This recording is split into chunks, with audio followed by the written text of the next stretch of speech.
nerds, what's up? And welcome back to my episode by episode book versus show comparison for Amazon Prime's The Wheel of Time Season 2. Today we're covering episode 6. And before we get into it, just a reminder, I've said this the last couple episodes, but no scene in this episode is directly lifted from the book.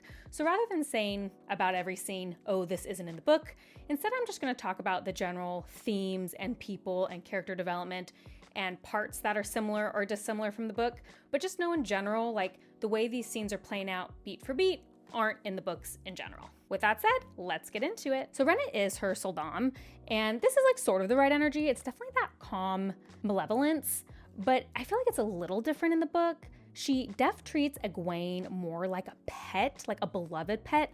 Like it's somehow even more condescending than it is here. Plus, Domine aren't actually in jail cells or cellars like this. They are in rooms with beds and like tables.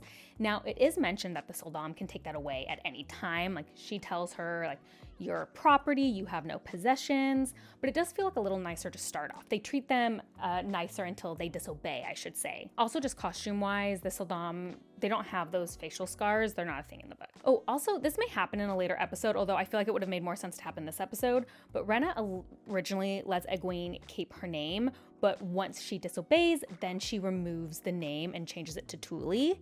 And the picture thing is mentioned in passing in the book. It's not as big of a deal as it is in the show, but it's definitely a nod because Egwene tells Min that she couldn't use the picture for 3 days after she viewed it as a weapon. And okay, just one more thing. Like, you have to understand in the books, there's a lot more like love. Like, I do think the actress was attempting that, so I appreciate the actress's performance, but there's just like a lot of love. Like, these Soldams actually love them like pets. It's just in the show, it's much more intense quickly how violent it gets. But in the books, it's kind of more saying things like, anytime you did this to yourself, Egwene, like, I love you, you did this to yourself, you'll learn.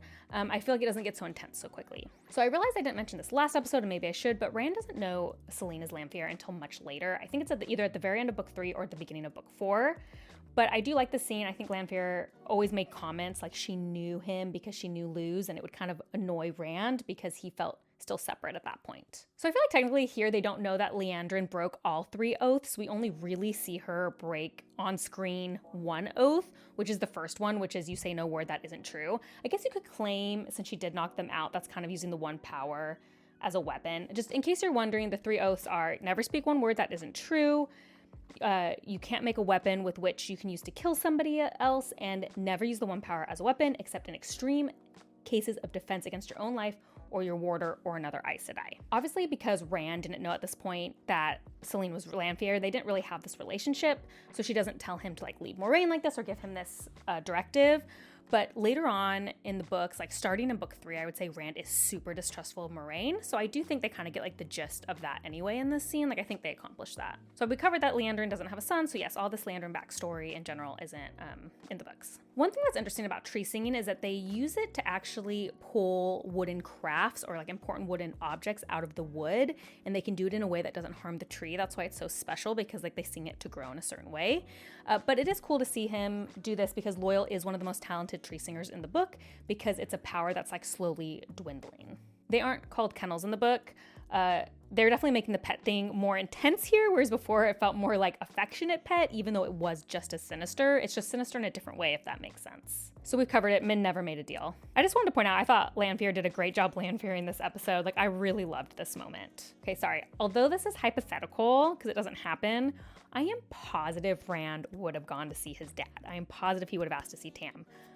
Who's with me? Do you guys agree on that? Okay, we have to talk about this. I am vindicated.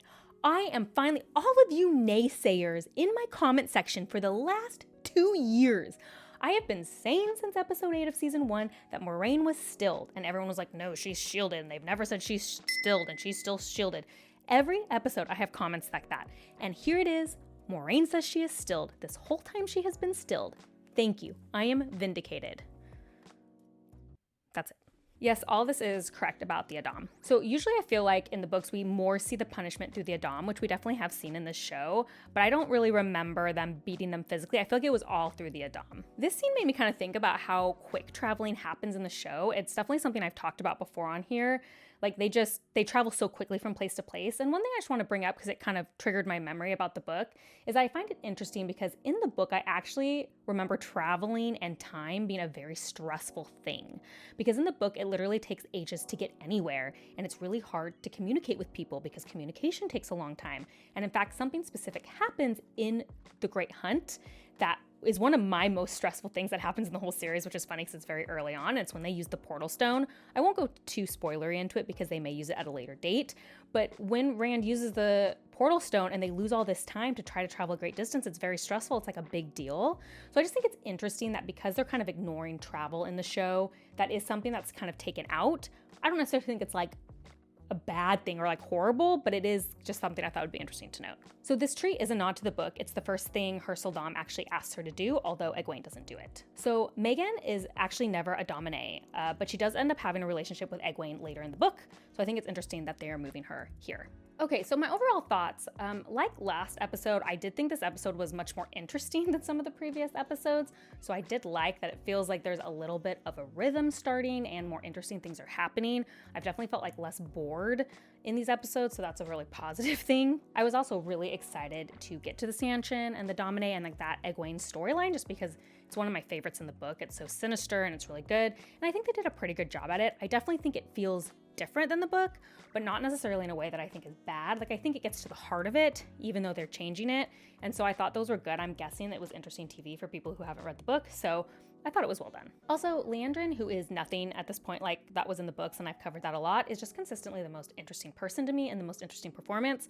I thought the scene between Lanfear and Liandrin was just so fascinating. It was so emotionally charged. I just thought it was such a good scene, and it's so funny because it's probably the most far removed from the books, but in my opinion, one of the most interesting parts of the show is seeing this dynamic and seeing Liandrin's internal struggle and why she's making the choices she's making.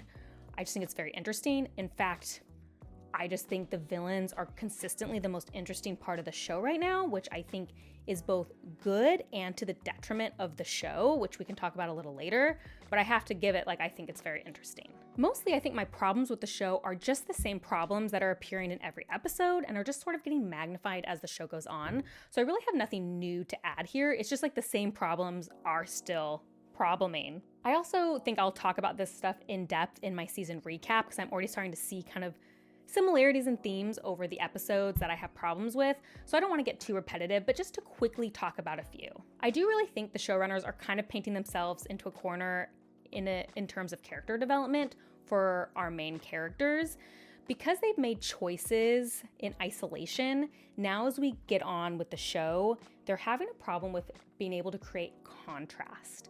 So because, for example, we started darker with our characters, there's nowhere for them to go. There's no contrast. There's nowhere for us to grow. The two easiest examples I can give of this are Rand and Moiraine. With Rand, because we started him a little bit more darker and distrustful, there's no place for him to go to get more distrustful. In some ways, I think it would have just been so much more interesting if he was his innocent Rand at the beginning and completely trusted Moiraine. So now in season 2, when he's not anymore and he's going his own way, there is a development there. There is contrast. As it is now, Rand just feels very bland to me because there hasn't really been movement, or at least to me, his character seems confusing. I'd love for non-book readers to weigh in on that. That's just kind of how I see it, trying to view it different, like removing myself from the book. Moiraine, on the other hand, because she was always rude and in charge in season 1, being stilled and now she's just ruder, I feel like if they had given her contrast, so in season 1, if we had seen a different Moiraine, then I think we'd be pitying her in season 2 and we'd understand that she was lashing out. But again, because there's a lack of contrast, it's hard to say that the stilling is the reason making her the worst, because she's kind of acted the same as she has in both seasons. And what's funny is while I was watching this episode, I thought, how could anyone root for Moiraine? Which is painful for me to say because she is my favorite character in the books. And I was going to ask my non-book reader friend about this. He's always kind of who I go to just get a sense of where maybe I'm seeing things differently. He hasn't read the books.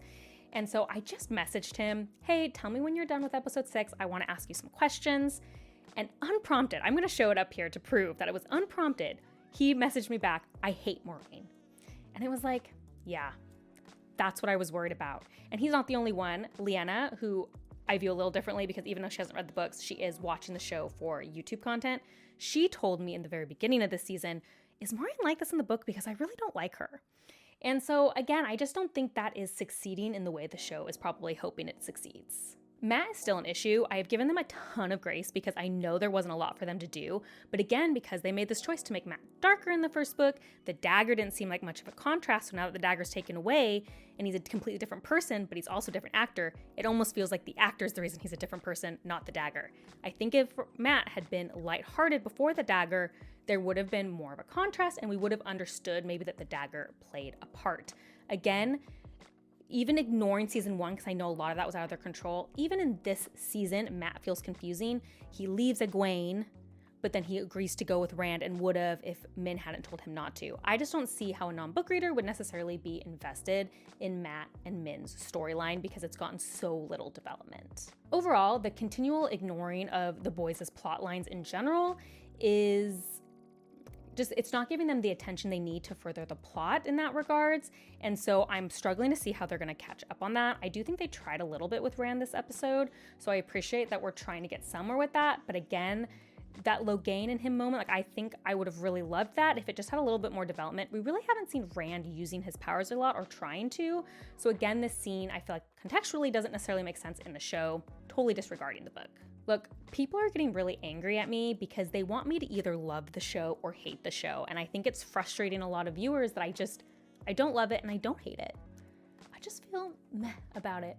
I think the show is doing some things very well, and I think the show is doing some things not well. And so overall, I just feel like there are good moments, but the show as a whole feels just very middling to me. And I'm sorry, that's just how I feel about it. If you're loving the show, I'm really happy for you. If you hate the show, I'm sorry. Just overall don't feel that strongly about it at this point. Well, let me know what you thought about this episode, whether you're a book reader or not book reader. Tell me about, especially if you're a not book reader, tell me how you feel about Moiraine and the Matt and Min storyline, if you feel any investment about that. Just let me know your feelings overall in the comments below. As always, if you like these kind of videos, please like and subscribe. That's the best way to support me and the best way to keep up with me so you can see my future Wheel of Time videos. And if you want to see what I'm currently reading, as well as other nerdy rants and my reactions as I watch the One Piece live action, you can check me out on Instagram at bookborn.reviews. I'll see you next time. Bye.